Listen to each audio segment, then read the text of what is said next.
I consider myself a hobby artist, but I do a surprising amount of commissions, and there's kind of a bittersweet thing that happens with commissions. On one end, it's sweet because you're like, I'm done with this piece and I never have to see it again. But then the bitter part is that you never get to see your work again. Or so I thought. Unfortunately, one of my pieces that I made for somebody was damaged, and I give a lifetime warranty for everything I do, so he sent it back to me to be repaired. And that is this guy right here. This was one of my favorite crucifixes. It was one of the most difficult ones that I've done. And it fell off his wall. And as you can see, there is pretty significant damage to the corpus. However, there's almost no damage to the cross. There's one crack, and I think I'll be able to fill that without any issues. But aside from that, it looks pretty good. It's really the corpus that needs to be fixed. The principal areas that are damaged are obviously the arm here, right on the bicep. These fingers have fallen off. There's 4 fingers missing, including the thumb. And then there's pretty significant damage to the crown of thorns here. Now, unfortunately, I've had this for a long time, a couple of months actually, and I've just been trying to figure out how it is I'm gonna go about fixing this, and I think I finally figured it out. I'm gonna use this stuff right here. Now, I've actually used this product before to fix another crucifix, that one right there, and it had a similar issue. I had shipped it and the box was damaged in shipping, and again, that same bicep and some fingers were lost. However, the fingers were still in the box, and I was able to actually put the fingers back on that crucifix, whereas these fingers are lost. So I have to sculpt all new fingers in here, and that's the part of this entire project I'm most concerned about, because I don't have any sort of structure within those fingers. There's no armature, so it's going to be interesting to see if this holds up, or if I'm going to have to try to figure out a way of putting some type of wire armature in there. I think that might be what I end up having to do. So, but I thought it'd be fun to kind of take you guys along that journey with me. It's kind of what this channel is all about, going through the trial and errors that come with exploring an art form like sculpting. So enjoy. Now, when it comes to something like this, it's a little bit hard for me to justify doing this on my regular work surface, because this is an epoxy and it will damage my work surface. So, and that I think is going to be one of the most challenging things about this fix, is that, you know, I'm going to have to figure out what tools to use, because I don't want to use my good tools on this, because again, this epoxy can ruin those things. So I'm gonna have to get kind of creative with that. All right, so here's the corpus now, and I'm going to just try to take some of this and start pressing it on. Hopefully the camera is doing its job here. I can't really tell if it's focusing or not. I really want this to work out well, because otherwise I'm gonna have to remake this corpus, and ain't nobody got time for that.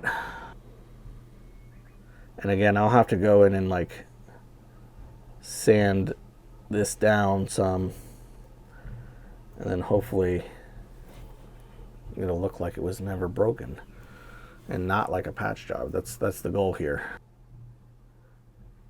One thing that you'll be amazed about when it comes to sculpting is just how much you actually do with your hands and not with tools. I did all of this just with my hands and just little taps here or there. Your hands are your best tools. I firmly believe that. Anybody who disagrees with that can fight me. They really will get you 90% of the way there. Tools are only really used for the small little details and places that you can't really fit your fingers into.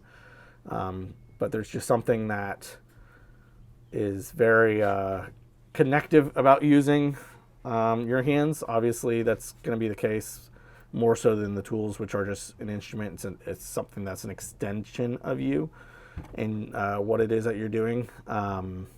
Whereas your fingers, you're actually feeling what it is you're doing, and you just have so much more control. So that is just something that's really beautiful about sculpting with your hands.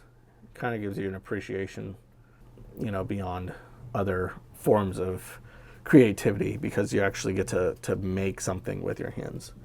Okay, so now I'm gonna actually take some of this and just try to lay it in here to do this crown of thorns. Yeah, that's looking good. So I am going to get some tools in here and actually try to sculpt in some of these little finer details within the crown there. Who wants to be sacrificed? That'll work. Okay. It's like, no, not me, please. I had a very kind of interesting method of making this crown of thorns, if I remember correctly, and just looking at it here, where it was like very chiseled looking. It was very squared off. So I want to like retain that look, but the method that I use to get that is completely different from what I'm doing now. So I don't know how well the camera's going to pick that up, but you can kind of see what I got going there. So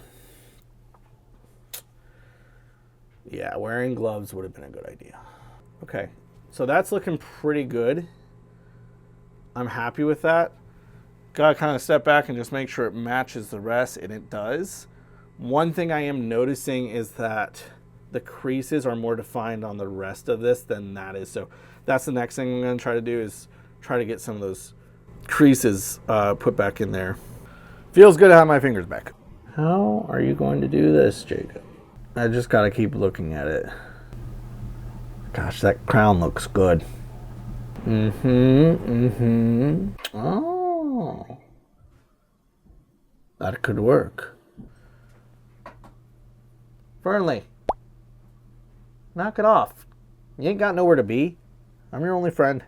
My current thought is maybe if I could attach it to the back here where it's not going to be seen, and then the fingers can kind of wrap to the front. I know that doesn't make a whole lot of sense, but it makes sense in my little peewee brain over here, and I think that that might be my best bet. Whether or not the steel wire is going to work that way, I don't know. I honestly don't know if it would be necessary, because I'd have so much structure coming off the back there. Yeah, I think that's what I'm going to try to do.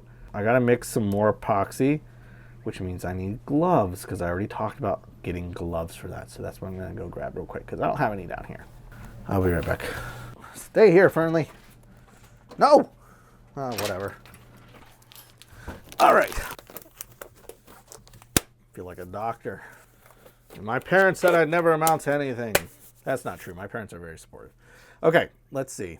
If you're not familiar with this epoxy, the way it works is that you have, it's a two-part epoxy, so you have to mix both parts. And when that happens, a chemical reaction of some sort happens, and yeah, it hardens in 5 minutes.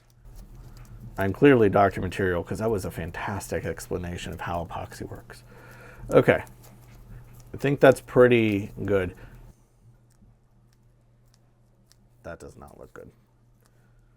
But I am getting enough surface on the back end here. So we'll see how it goes.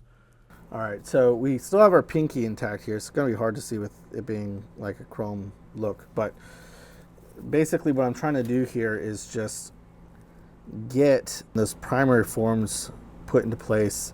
And then I'm going to start molding the fingers out of this. I also have to do something with that thumb at some point. So I got to get a third finger to come folding over.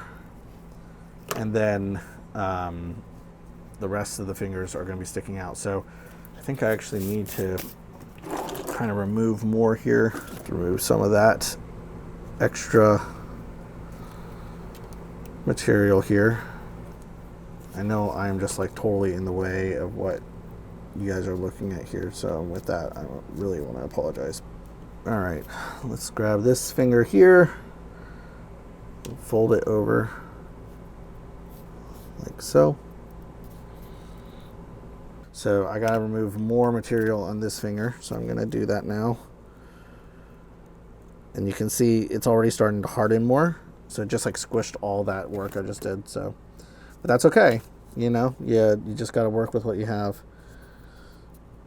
Can't express how important it is to stay calm during projects like these, because it can get overwhelming. There's a lot of anxiety. Oh, will I be able to fix and stuff? And it's like, at the end of the day, I know that if I can't get this right on here, I'm just going to have to remake it. And like, yeah, that's not ideal. That's not a great feeling, but at the same time, it's like, you do what you got to do. Like, there's no way that this is not going to end up with a customer again, right? There's no way he's not gonna be happy with it because he was happy with it the first time, and I'm going to give him something with equal amount of quality, whether or not that is through these fixes or whether that's through, you know, me having to make a whole new corpus. So moral of the story, stay calm, stay collected, and do the job right. So hopefully you can start to see now the kind of forms coming in here. What I'm doing now is I'm just trying to remove little tiny bits of extra material. All right, I think it's looking pretty good. I now have to let this cure up, and then I will come back and sand everything down and repaint this, and then I think we'll be able to call this done. Whew. All right, guys, it has been 24 hours. So the next thing I have to do is sand these things down and just make them flush with the existing material here. That's what we're gonna do. Let me grab some, what am I doing? Sandpaper, right. So I just wanna start by lightly kind of just touching on these little portions here.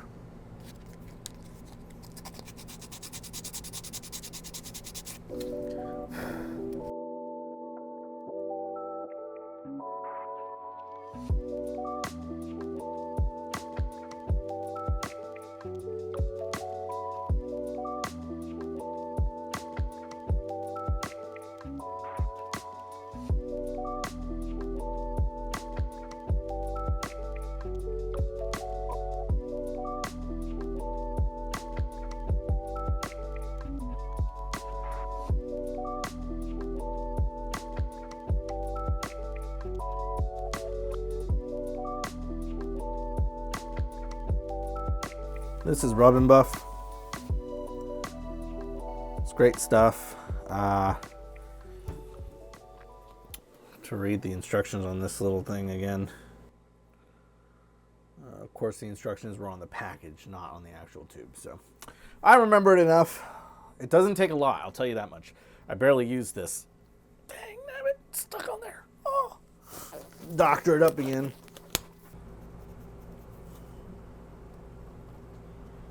With any luck, this will all blend in and look like it was one piece again. And I'm pretty happy with the way it's looking because it appears to be working out as I intended it to.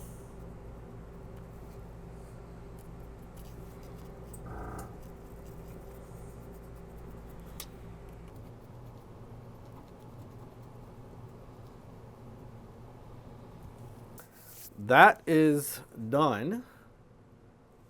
Looks about 10 times better than it did when I started, that's for sure. This is the side that was fixed. There's the arm and the crown there. I'm gonna call it a night though after I spray this with lacquer just so it has plenty of time to cure, and then I'll pick up with this again tomorrow.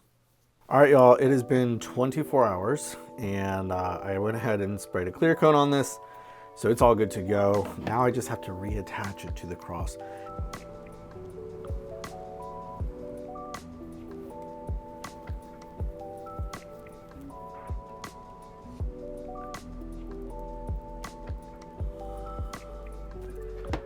All right, guys, that repair has been completed now.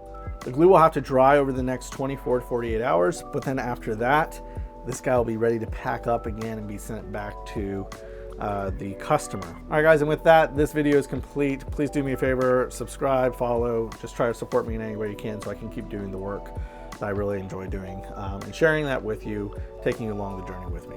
Peace out. I'll see you later.